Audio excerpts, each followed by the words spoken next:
joining us. We don't tend to see it as raw as this. Good evening and welcome.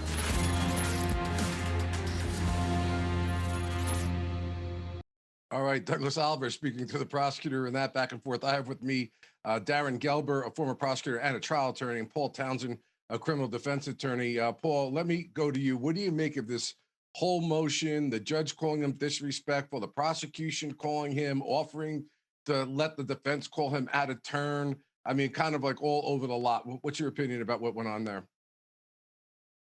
Well, I agree with what you said earlier about taking out of turn, taking witnesses out of turn, and having the defense take the witness as a direct and then allowing the prosecutor to cross-examine it. The defense is not under any burden to put a case on. They don't have to prove anything. That's all in the prosecution.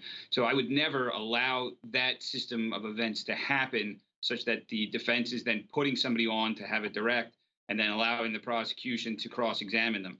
And just with regards to that phone call, I don't think that Doug Oliver is doing Bobby Durst any benefit by having that kind of contentious relationship with the prosecution's office. And with regards to Judge Wyndham talking about him, his demeanor is certainly something for the jury to consider, and they will consider it. They'll look at not only what he says, but how he says it, how he acts on direct versus how he acts on cross, his body language, his tone of voice, whether or not he's aggressive.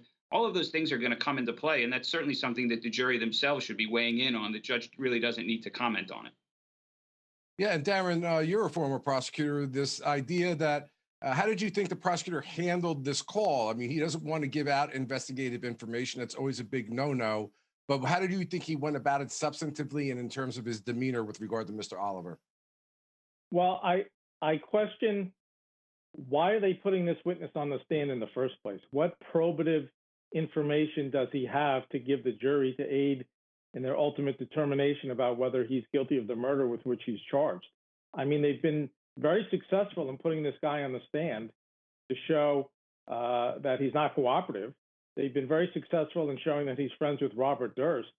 And so congratulations, you just proved that Robert Durst's friends don't want to help the investigation that was being conducted.